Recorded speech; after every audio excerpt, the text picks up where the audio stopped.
And that is the story. Like the story is not interception, although that is like, the fun jousty part of it. Like the story is that a group of humanitarian workers were beaten, abused, psychologically tortured, and systematically denied like their basic fundamental rights in a giant Israeli Guantanamo Bay, where very famously Palestinians are brought to suffer horrendous conditions of torture on like the other side of the camp that is 400,000 square meters large.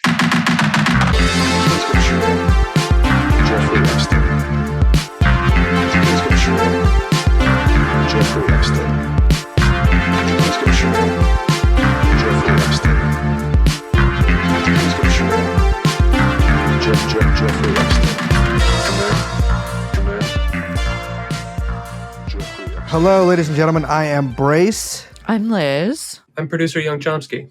And this is TrueAnon. Hello. We will keep it short and sweet for you today. I don't know why I just said short and sweet like that, but whatever. It's the morning.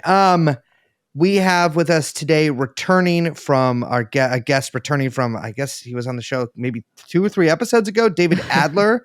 When we last spoke to him, he was on the global Samud flotilla nearing Gaza. There was something like 45, 46, 47 different boats packed with aid to try to break the illegal Israeli naval blockade of Gaza and to try to deliver some aid to alleviate a lot of the insane, either medical shortages or just, shortages is maybe too generous a word, and food shortages there. And as those of you who have been following the news might know, they were attacked by the Israeli Navy in international waters and taken essentially hostage and into the Negev desert. Yeah, and so thankfully David is out, and we got him on the phone today to walk us through his experience.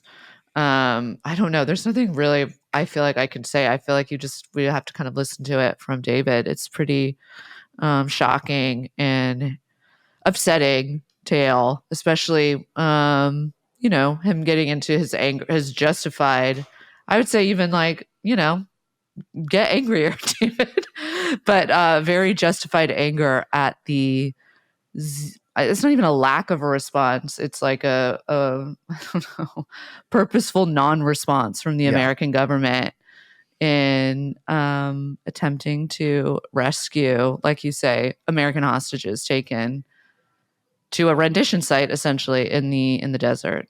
So I think we should get into it.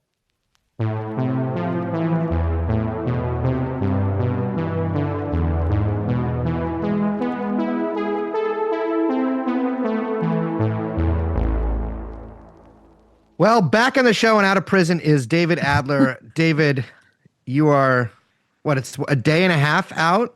About a day out of prison. And I don't want to call it prison. I don't want to call it prison because it wasn't prison. Out of an Israeli internment camp in the Negev desert. And relieved and grateful and extremely angry. And very happy to be back on the show. Let's start from the beginning. So last we talked to you, you were a couple days out from getting to the red line. As I'm sure many listeners of the show will know, the flotilla was stopped by Israeli naval vessels in international waters. And your boat, I was checking on the tracker, although I know it became kind of unreliable at points, but you guys held on for a while and were able to evade them for a while. But eventually, I think they got everybody. What happened since we last spoke to you? I'll start the night of the so-called interception. I think the line is the violent and illegal abduction that we endured in international waters.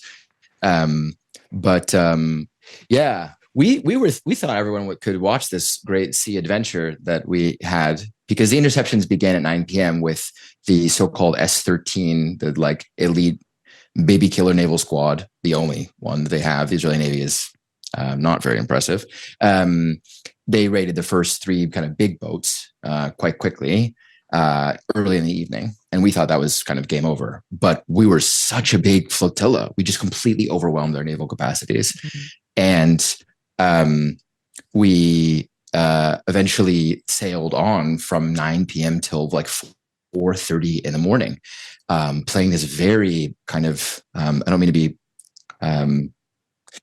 like sanguine, but kind of master and commander game of chicken with this giant barge that was trying to basically crush our boat in half, that we would outsail, and then they would try to spray us with skunk water to break our boat or drown its people. And then it wasn't until 4:30 in the morning when finally they would come to us and say, turn off your engines. And our agreement was, we'll not turn off our engines. We're going to keep sailing to Gaza. It was 100% legal humanitarian mission. The red line is a total fiction of Israeli imagination that they have a right to patrol these international waters. It's total pirate shit. And we just kept going. And by the way, Brace and Liz, I will just keep telling this story if you don't stop me. So go ahead. Go ahead. Going. And so the barge was chasing us this way, and that finally around 4:30, I saw a lot of sniper colors on my face and chest as a boat was approaching, and that's when we knew game was over. Like when you see the green and red dots, like, and you're like, okay, I think we've had our fill of fun here. And I had known prior, part of the tactic of this really beautiful collective action that was the global Samud flotilla was to use the time that we had at sea, which in the case of the Samud flotilla, because of various bureaucratic failures and admitted sabotage, I'm now told, having not even come really back online, that Netanyahu's admitted now that they used a submarine to drone attack us. We talked about this on the last time we were in the pod. Yeah. Is that true? That's I don't know if he's admitted it, but that has pretty much come out that it was a submarine where the drones were launched to attack the flotilla. I mean, what the fuck are you? What? Sorry, I'm still obviously processing a lot of novel information. Anyway, whatever.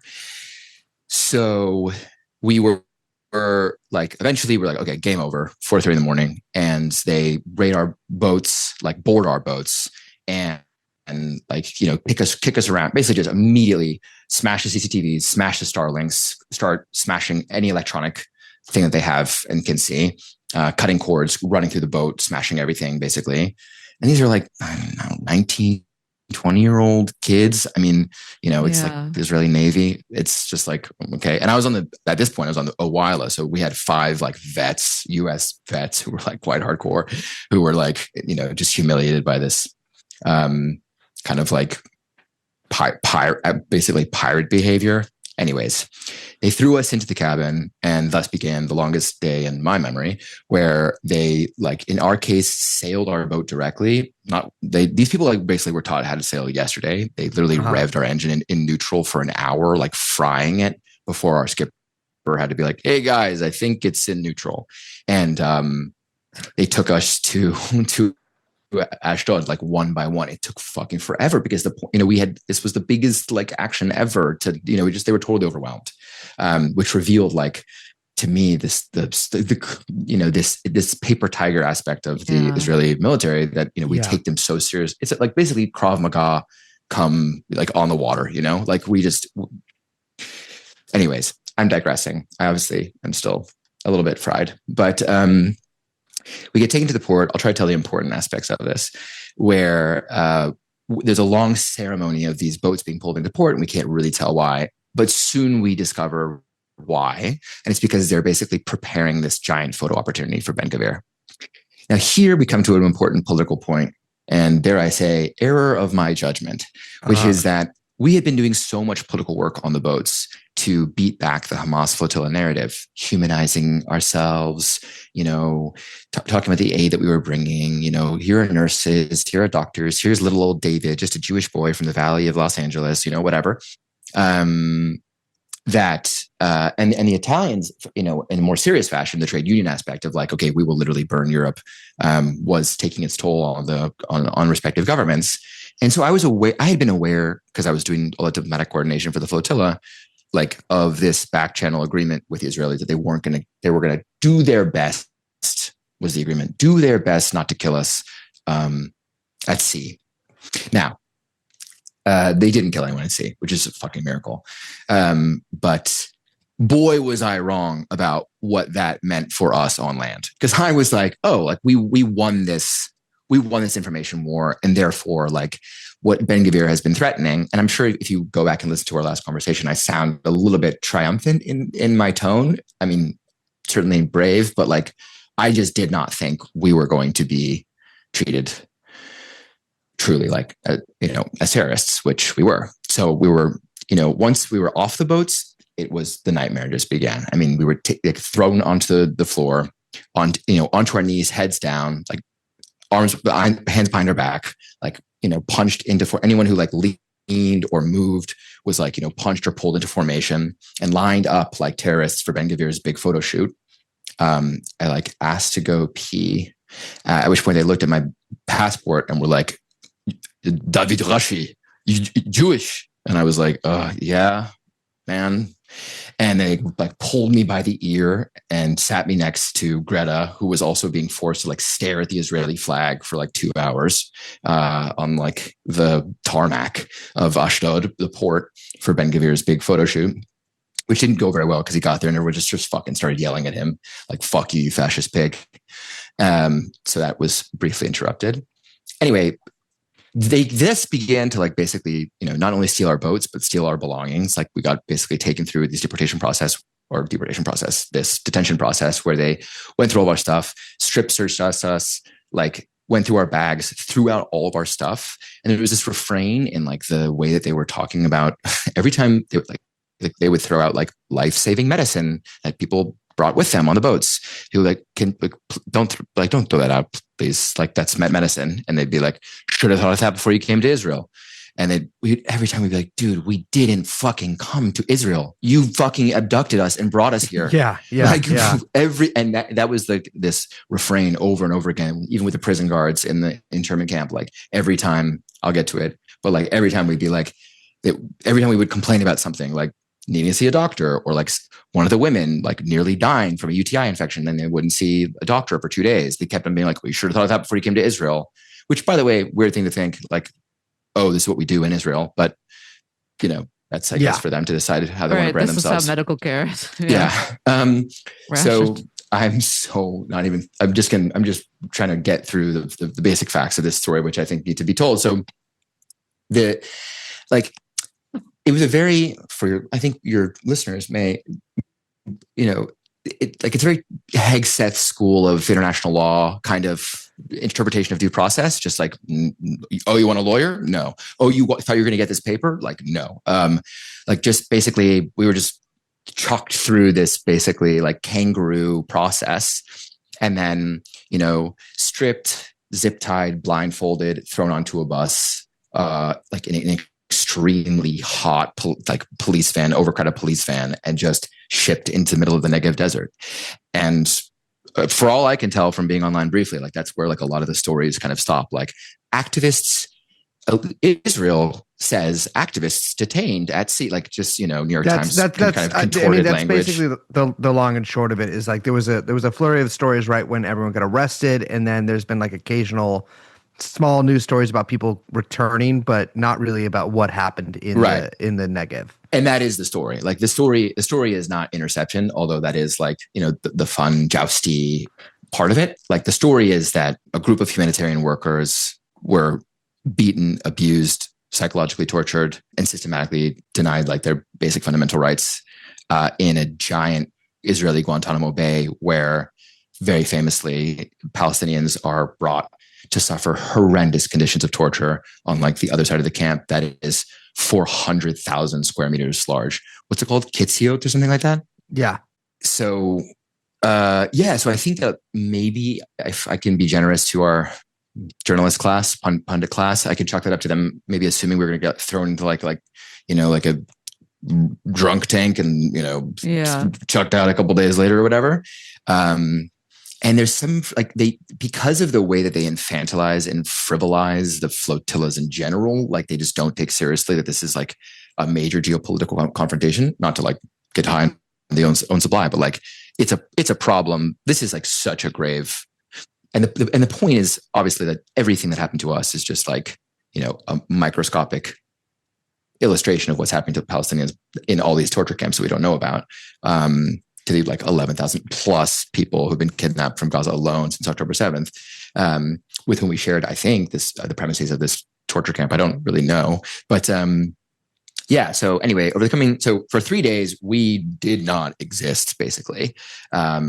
Like, the most basic stuff. We never saw a lawyer, didn't see our governments, couldn't make phone calls, no showers, no food, a cup for getting water out of the tap in the toilet. And that was it. Just like thrown into jail cells altogether, and no medicine for people who were like real, including diabetics who needed insulin.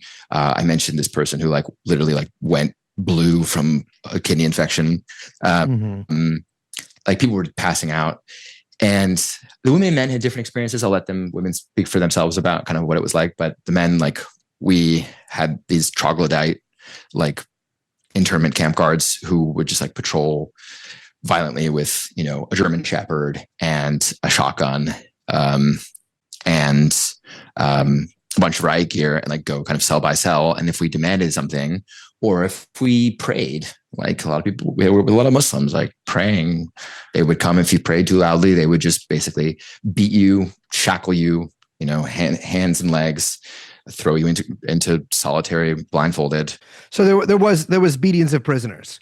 Oh yeah, for sure. Yeah, lots of them. And it was tainted very racistly, or very Islamophobically, for sure. The treatment of the Jews was very funny. We were very targeted. Israel's this very anti-Semitic enterprise. The other Jewish guy that I was with was just systematically denied medication. I mean, no, there's no other way to describe it. Was just screaming out, crying out every hour of the day, please, I need my medication. I'm on violent withdrawals from my medication. Please help me. And they just would be fuck you, Jew. You should have thought of that before you came to Israel. And we'd be we didn't come to Israel. And it was just this coda, nightmarish coda.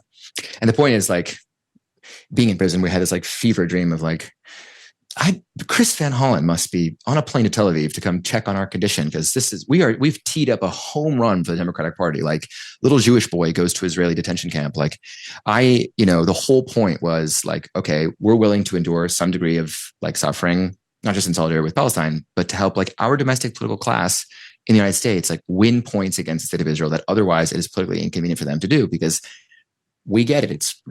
It's hard. I mean, I'm being really sympathetic. I don't know why, but we teed up. It was so easy. Veterans, guys. And when I came back online and just saw that basically no one had fucking done anything. Yeah. No one had taken advantage of the easiest fucking at bat of all time. US citizens, rogue ally you already want to defund, are largest scale disappearance of U.S. citizens by a military ally that I can remember. I don't know if you guys can remember a larger one. 22 U.S. Americans disappeared into the Negev desert with no proof of life. What? I mean, our families were calling the embassies. They were getting hung up on, or sent an audio message. My family was calling the California senators who were saying, "Oh, we can't help you. Call state." It was call the embassy. The embassy was hanging up on them. Best part was when the U.S. consulate showed up 3 days late after we'd just been through hell. I mean, already just oh fuck, this is just, we're in Ben Gavir's world now. And they were all right, listen up, fuckwits. There's nothing we can do for you. Nothing at all. You're in Israel's hands now, and any decision they make is up to them. And we were you have to be joking. That's what the American diplomats said. Yeah, consular services. We had 3 overweight Tel Aviv, and this I'm not even on the. We'll get to the Jordanian side of the story of the U.S. consular experience, but they showed up 3 days late. Every other country brought bananas and sandwiches. We were all on hunger strike because we were this is fucking crazy. We're give us our lawyers, give us the most basic. Let us shower or anything. Let us walk outside our cells, whatever. So obviously you can hear the tone of some righteous anger in my voice, but I mean, there was some coverage comparing how the Europeans were, as far as they people all got could out. See that Europeans were very active in trying to totally to get. So, and we could see that we could see those wheels turning. So they came and visited earlier. They were getting taken out. People were seeing them. They'd come back. There was like a little economy of cigarettes from the Greeks who were like smuggling in cigarettes to those jail cells. Yeah, I mean, I'm not, used to prison life, but we were doing there was some singing and solidarity, but again, I'm digressing. I want to focus on the sort of US side of the story because I think it's so scandalous. Like, they showed up so late, and they literally, I'm not exaggerating, Liz, when I say they literally, like a JV or fucking like PE coach was like, all right, you fat piece of shit. Like, there's nothing, the consulate can only, if you sign this privacy form, confirm proof of life to your family. And in this tiny text box, we promise to tell them what you want us to tell them, which of course they didn't proceed to do at all. But we were like, guys, can you help get us out of here? They're like, nope, US doesn't pay for deportation flights. We're like, we're not asking for that. Can you pressure the government to get us out of here? We haven't committed a crime. We guys, I mean, we never saw a judge. We never saw a prosecutor. We never saw our lawyers. We didn't have a case. No forms ever mattered. There wasn't just no due process. There was no process. It was like, I mean, yeah. It was a black box. Yeah, and we were in the black box. We obviously had no idea what was going on in the outside world because we weren't being told anything. I'm lucky enough to have these 2 additional nationalities because of the Jewish diaspora, and like was begging to see them, and like sat with Australians and French. And I was like, I do not trust my country. Please, like, I will burn my US American passport in front of you if you get me out of here as an Australian or French person, to make a point. But, and they were like, Tam, do you want a cookie? And I was like, oh my God, guys, please. Good God. So anyway, this went on for like forever, and the Europeans all got out. We were all happy for them to get out, but obviously it's like heartbreaking to be like the last puppy in the puppy sale, and like just slowly the cells emptying and it dawning on us like our government would rather we fucking rot to shit in these dungeons. This is just of a piece of the new post GWAT or whatever. Like this is just what we do now. You're just not, and people still have their mind as like a 0 dark 30, like we will extract US citizens from any side of danger. And it's just like they were, yeah. Well, it's crazy to me because, I'm sort of struck by 2 things. One is that you often hear the refrain of like, go to Gaza, like if you like them so much. And when you try to do that, they black bag you and put you in an internment camp in the middle of the desert.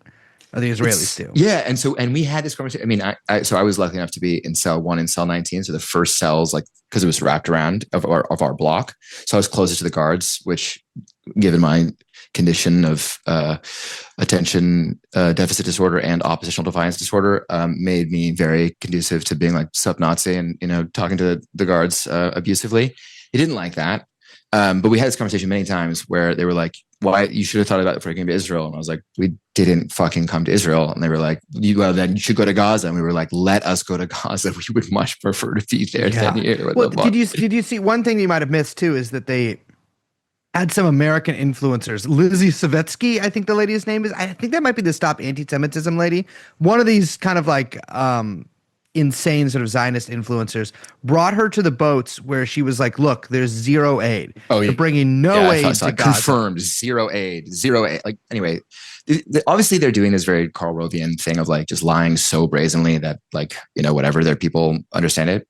In most of the world that doesn't work, but in the US, people just eat shit, I guess, for dinner. I don't know. So crazy. Yeah. Anyway, continuing the story. So it's going on for a very long time, and it's dawning on the US Americans that we are likely to be like the last people there. Like, and this could just go on for a very long time. And I'm concerned about my family, and I feel bad that I know that they're really stressed out, and I feel bad about that. I just don't know. We don't know what's going on in the world, and we don't know what kind of pressure is still left there. In my mind, again, I'm fever dreaming. Oh, maybe there's, there's strikes and mobilizations across the, fucking having an absolute fantasy time of thinking about how, this really scandalous thing had given more wind in the sails of the Palestinian solidarity movement. Maybe it did, maybe it didn't. Again, I don't have a phone, so I don't know what's happened, but my understanding is that's not exactly what's happened, and that like people didn't that our legislators were basically like, yeah, not our fucking problem. But so anyway, finishing the story. So we didn't get told anything ever about anything ever. And like, obviously the violations of like basic rights were continued from day to day to day to day. We had no idea when we were leaving. We were told nothing ever. And we were just trying to get organized, and we were super worried about the Tunisians and the Algerians, but they were actually being treated way better than we were because the Turkish were advocating for them. Like we were treated the worst of like anyone in there. Like for being US Americans and then also for being Jewish US Americans. Like great. It's a great, I mean, we need some new metaphor for like, it's not imperial boomerang for whatever that is. Like being the wrong kind of a US American is just like a truly dangerous thing to be these days. But finally, at 4:00 in the morning, and I'm so happy about this because so basically the one thing I missed is that like for between 6 and 9 hours every day, and I was in cell 1 and cell 19. So I was like blasted this. They would just play on a 3-hour loop this October 7th footage, like with a soundtrack, like with audio and a soundtrack. Just like I know. Really what was the soundtrack? Loud, like do like a piano and then strings. It was like a sort of dramatic. Like TikTok. No, like imagine like you AI Hans Zimmer. Yeah. Yeah. You know, like a moving cinematic score. Yeah. But just on repeat. And of course, these are like horrific images, but the effect was like to totally desensitize us to these images because they were playing constantly all day long. And the real people who had to watch them were the guards. So the guards would just walk up and like look at the TVs and then look at me and be like, "Hey, watch." And I'm like, I'm watching. You know, something that strikes me is, because we went to the October 7th exhibit in the financial district. That was a pop-up, right? Not like a real. Yes, it's but not it's traveling. It's traveling. Yeah. I'll It's come like a back to New York at circus. some point. But Israelis love watching October 7th footage. Yeah, it was for them. It was clearly for them. Sorry, but something I mentioned in that episode that we did on that is going to that exhibit. I got to tell you, really hardened me hardened my heart and made me a much less sympathetic. No, it's really. Yeah, I mean, and they weren't. I mean, in the women's one of the women's cell blocks, they put up this big like AI generated like in Arabic like the new Gaza with an Israeli flag, like sort of taunting them. The women had a crazy, totally different time. I mean, the women were like taking care of each other in the cell blocks, like painting the walls with period blood and writing poems and singing songs and giving each other massages and like talking about Marxism. And the men were like grunting and complaining about tobacco withdrawals and like trying to sleep. Yeah. But there were good moments of like, singing along and stuff like that. But it was obviously shit. Anyway, I'll try to finish the story because I'm dragging on, but just trying to get through as many of like the details of these like systematic violations. So basically anyone who made too much noise, like I said, would just get taken away like for however much time. And then also there were these additional interrogations, like Mossad interrogations. The thing that's like most important, I think, so everything about this experience made me more confident about the absence of structural integrity of the state of Israel. Like this thing is, from experience with the Navy to my experience with Israeli intelligence, like they brought me into multiple interrogations because they were like, oh, why is this type of person here? Why would this profile be here? Like something must be up. So they kept speaking to me and like bringing me in to these interrogations. And they had one question. They were like, what is the flotilla? Like, who is behind it? What they can't wrap their minds around like solidarity with Palestine. They cannot understand why they're so high on their own supply. And the Mossad guy, like, whatever, I was so happy to be out of my fucking cell that I was just like, chatting about this. And I was like, look, I'm not going to fucking tell you about my colleagues or comrades or whatever, but like, I can tell you this is like a movement. Like I didn't get bought or brought here. Like I came because I believe in the liberation of Palestine. What the fuck are you talking about?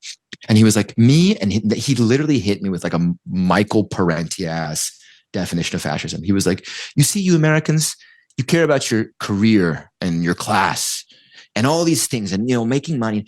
We just believe in Israel. I call it Israelism. We believe in this project. And that's what you miss. That's what you understand. We will never be defeated because we're strong, because we believe in the project. And I was like, dude, this is that's literally like, I've been working on this for 20 years and he literally just tweeted it out. Totally. He just said it. He just said it. But also the guy, he's fake type. Like he thinks I'm fucking stupid. He's like fake typing on a computer that he's seeing for the first time because he clearly was like brought in from Tel Aviv. Yeah. And he's telling me he's Mossad. He's like, I've lived in Austria and Germany and France and Miami protecting the Jewish community. And I'm like, protecting the Jewish community? He was like, I collect intelligence. And I was like, you're not very good at this, son. He could just be on the circuit parties. Yeah, I mean, who knows? Maybe he's just like a private security guard for like bar mitzvahs. Anyway, yeah. So, God, it's very funny to be laughing at this story. But I'll finish the chronological first story just to give you everything. So, at 4 o'clock in the morning, they like bang on our cells. We did this all. We were like horribly sleep deprived because they would just like scream through the speaker system and wake us up at all hours and then play the October 7th footage and just like try to just and like deny us food. Jesus Christ. It was he just woke like, up at 2 a.m. like, you need to watch October 7th right now. It was like that. It is kind of like that. You know what? Sorry, I don't mean to interrupt, but it does somewhat remind me of like, this feels like the distillation of the Israeli dream is having a bunch of like what they view as, these sort of like Western lefties locked in a cage in the desert, and they can wake them up at any time and show them October 7th footage, beat them, or sick German shepherds on them. Yeah, exactly right. Yeah. And so at night, we would just hear the sound of like wailing German shepherds and then F-12s and F-35s going to bomb Gaza because we were so close to Gaza. So it was just like a horrible, sad, like terrifying experience. And obviously the most terrifying thing was just like not knowing anything, like not being able to speak to anyone or like not our lawyers, not our families, that we had no idea when we would leave. Anyway, we got woken up one morning and, we had maybe suspected that we may be leaving, but it was weird because we expected October 7th yesterday to be like a bad day. We just like thought we were like, oh, we're going to get fucking beat up again. But no, that didn't happen. For whatever reason, we were lumped in with the remainder of the, I understand, again, I'm not online. So the remainder of the internment camp people, and thrown onto these like shackled, thrown to the buses, like small prison buses, and we weren't told where we were going, just like we were leaving. So I like, this is like, these are well worn by like Palestinian political prisoners. So like mine had like sort of some of the what's it called, the tint scratched out, so I could see out a little bit out of the window, like when I could like move my try to stand up in this tiny little like mini cell inside the police van, and I could like see that we were driving north, and I was like, oh man, maybe we're going to Jordan. That'd be such a great thing if Jordan will accept us, because I so didn't want to be part of like a second edition of like Ben Gavir's Frog March October 7th parade. Right. Like, mind you, like we haven't slept in days, and most of us hadn't eaten anything in days. So we were just like so tired and so weak, basically. And so we get to, it's becoming clearer and clearer. We're going to Jordan, and our spirits, like mine and Thiago, who was sat next to me, like our spirits begin to lift by this possibility.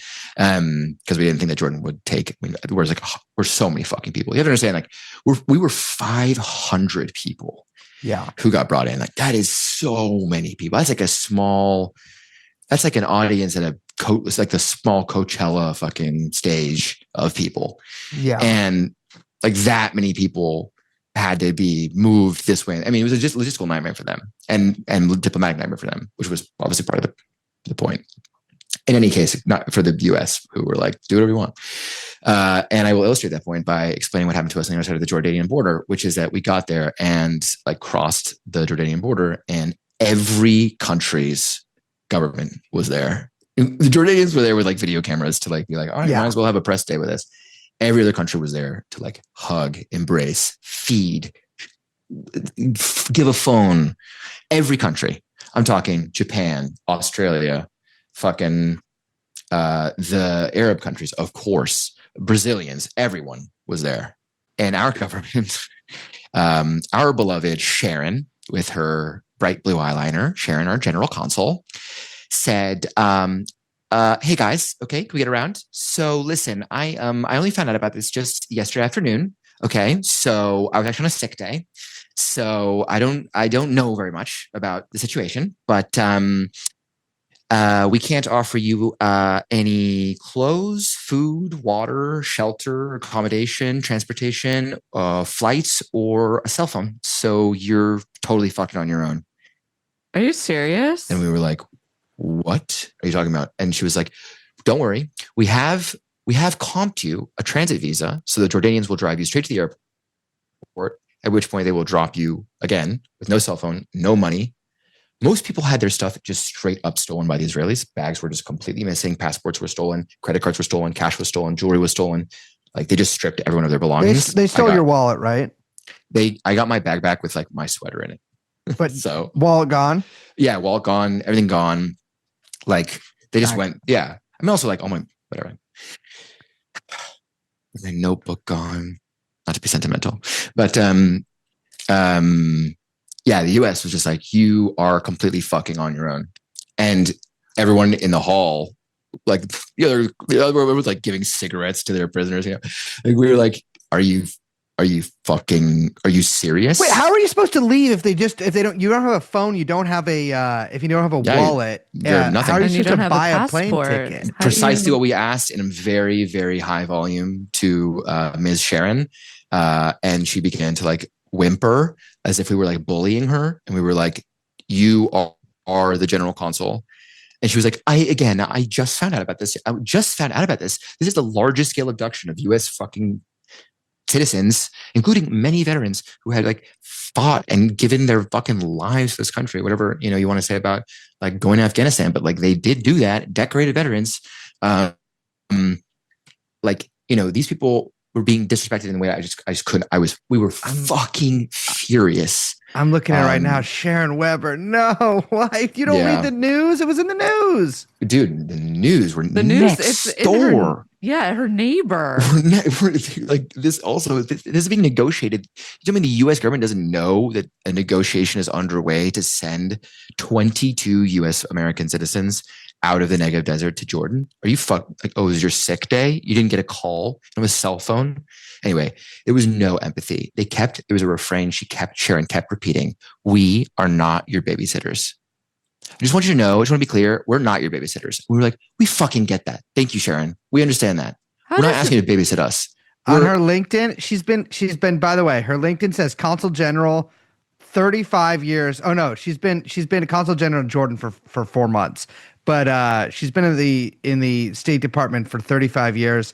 Language is Arabic, limited working proficiency, and then English, native proficiency. Dude, they literally printed out like travel advisory printouts for us. That was the only thing they gave us. That was like, if you're in Jordan, you may enjoy local cuisine.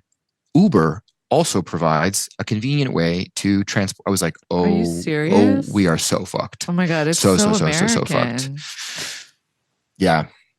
And that's when I was like, so I pulled aside one of the aides and I was like, so the government's like, I tried to pull, she had number 2 there. I tried to pull her aside to ask an honest question to be like, I mean, if we're going to go to the airport and try to go back to the United States, like we need to know, are we looking at terror charges on the way back? Like we had no idea. Maybe they were like coordinating with the Israelis to be like, oh, you called them terrorists here. Okay, we'll call them terrorists here too. Like in that case, we won't fly back to the United States. You know what I mean?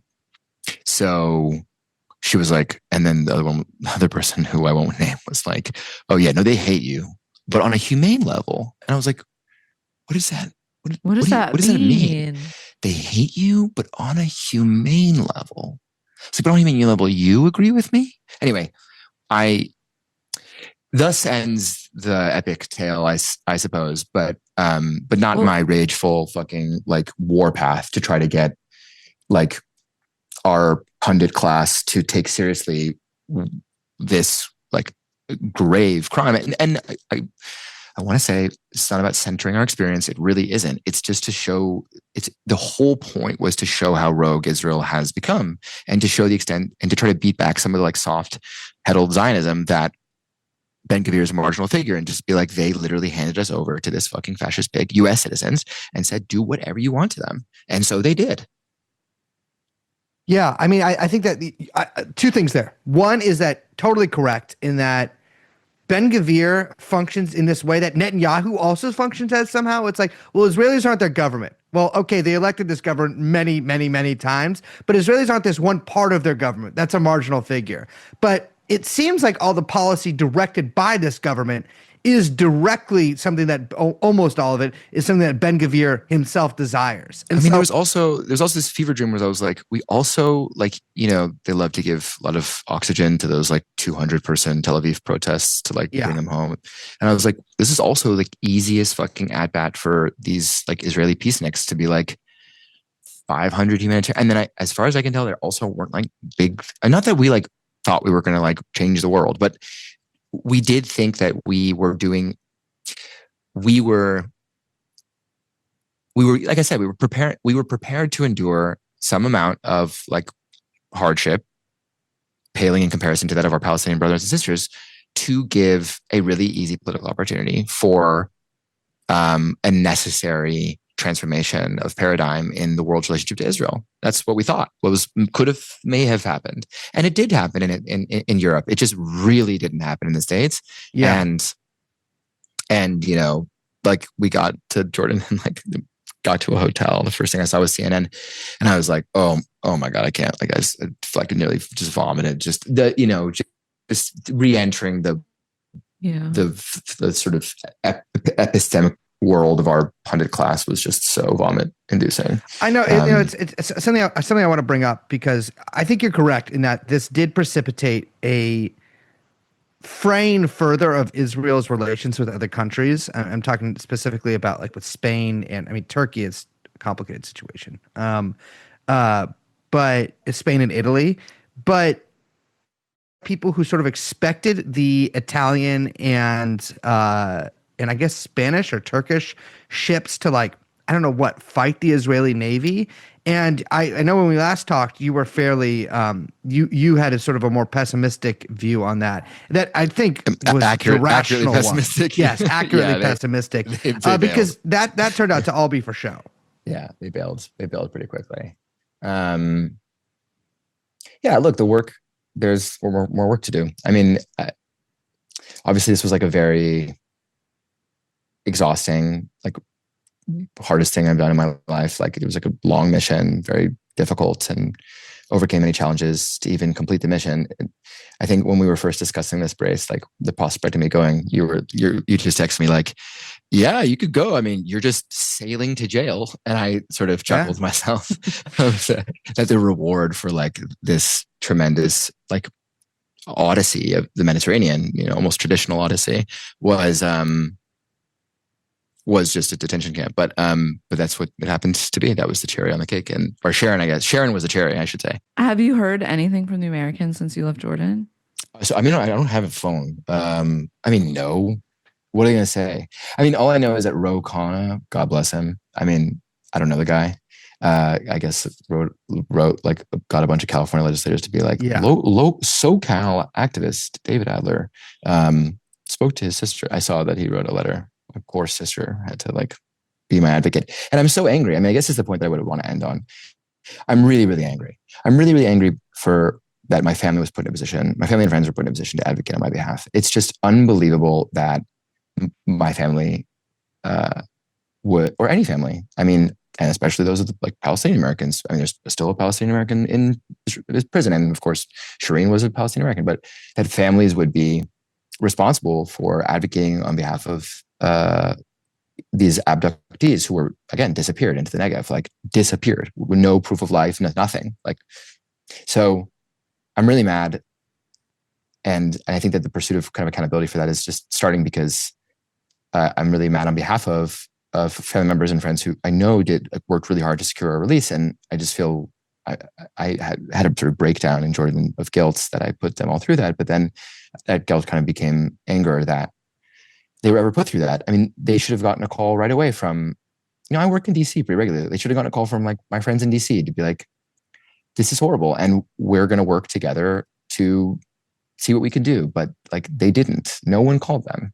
And I can't believe that. I mean, my rep in my parents' house is like Brad Sherman is like psycho Zionist, but but in general, like you would think that that would be a thing that happened with all these families, and it just didn't happen. So the family chat was just like in shock, which of course had some, the silver lining of that is that a lot of these families who were not politicized just got like completely radicalized about what the US government is and how it behaves and its relationship to Israel and what that means, what that implies for everyday citizens. But I have to say that it's going to take me some time to like both just normally recover into normal life and like check my email. But like I am trying to process that sense of just disappointment and maybe kind of foolish or naive disappointment, but like pretty anger, I would say, that like how let down we all were by a side that claims not just to be pro-Palestinian in some vague way, but like U.S. citizens abducted, prison. I mean, again, it just was a total flub, if I can be glib about it, and I think that's embarrassing. I think, and not to sound maybe flippant about it or whatever, and maybe I'm off base here, but to me, sometimes, I guess when you encounter someone that you've maybe hated from afar, or maybe at a distance, but not a kinetic distance, let's say, and then to encounter them in this environment, right? One where they put you through this sort of thing. That hatred sort of being justified in that way, which we know it is, right? Like we see, and those of us who have been very familiar with what Israel's been doing for a while, you have this sort of maybe hatred, but it's something that it's a hatred that you maybe feel acutely at some points, but then in general, it's like a political thing that is sort of a little bit divorced necessarily from emotion, but it can be edifying in this way to truly hate. To like hate these fucking people and to hate this and to hate their armed forces and to hate their government ministers, having had face-to-face contact with them. Yeah, I mean, I think that I did this little dance as a Jewish U.S. American.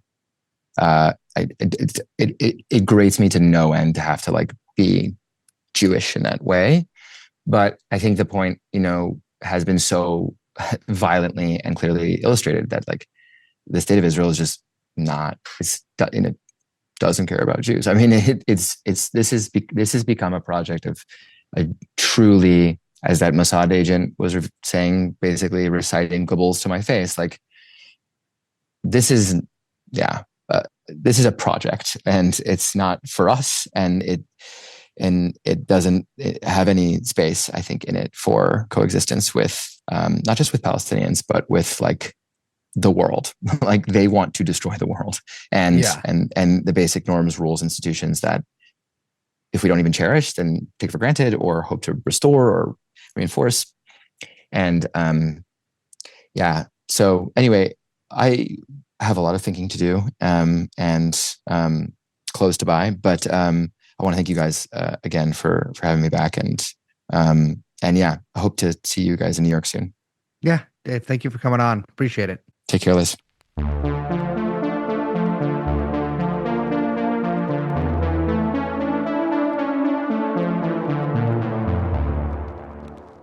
All right, well, that was Mr. Adler, who is, I don't know exactly what his role is, but he's one of the bigwigs in Progressive International, and I'm glad he was able to join us for this episode. It's I mean, that's a pro, getting out of jail and getting right on the horn like that. You gotta hand it to him. But we can all learn a thing or two. Yeah, exactly. I mean, I do think that there is really something to like hatred. I don't know. I mean, that's maybe a topic for another time, but like to really feeling hate, which is different than like maybe a moral outrage. But yeah, I mean, this is our third October 7th since October 7th, or second October 7th since the original October 7th. So that's the third, right? It's but the first one was the first one. So if the first one is like the top of no, we're not doing this because it doesn't work like with dates like that. But I think I've been thinking about it a lot I think just because it was an interesting sort of muted, I guess, coverage of October 7th. I don't know what I really expected, but I feel like last time there was such a media spectacle around it. And I feel like at this point it has just become, even in places where you'd maybe expect to see some screams without words or something like that, very little of that. And I think it's because it's pointless. I think even the pro-Israel people know that it's mostly pointless to defend it. All you want to do is just attack the people who are trying to alleviate the suffering of Palestinians. But I do think it's worth keeping in mind. And I don't know. Again, I maybe this means nothing, and it might mean nothing.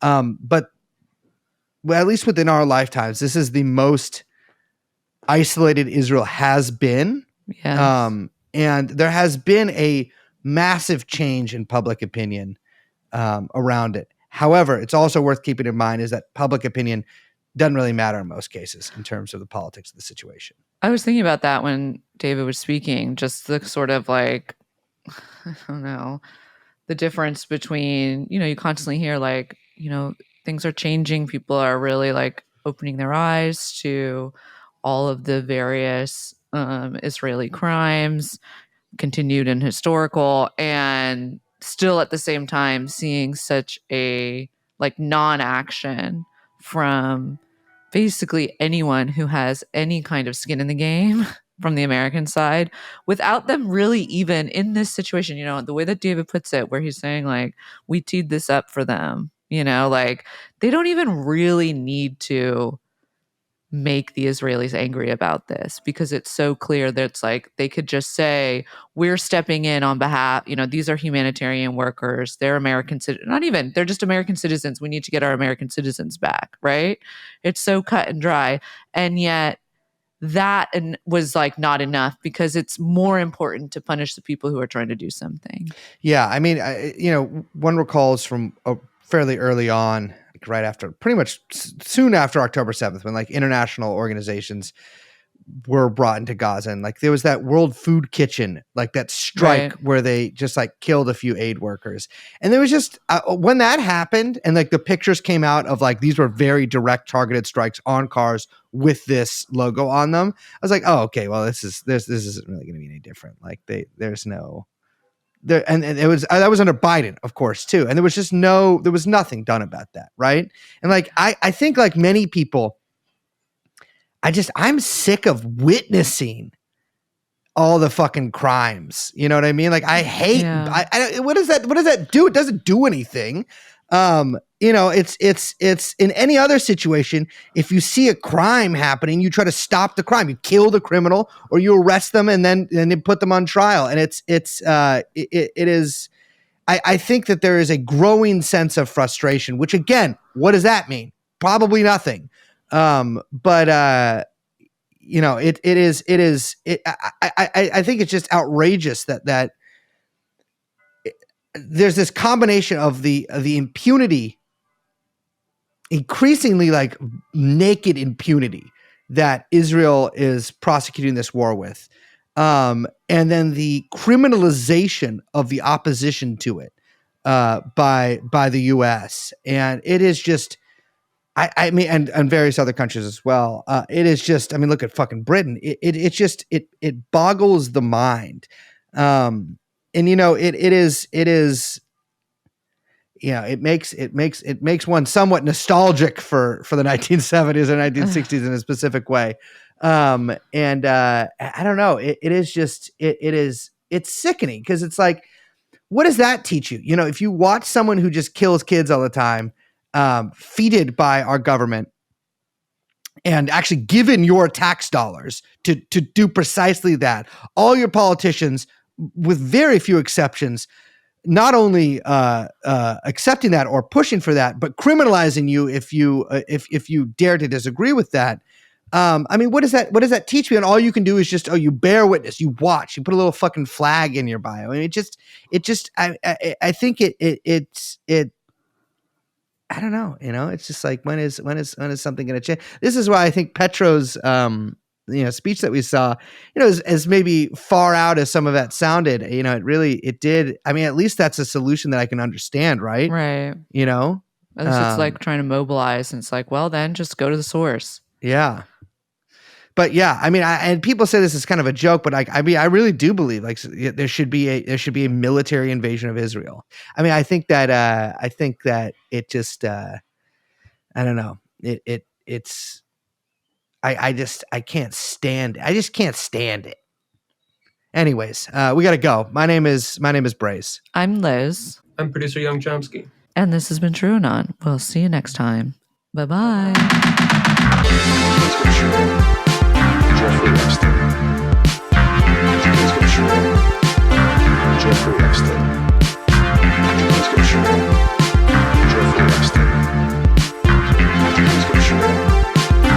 Jeffrey Epstein.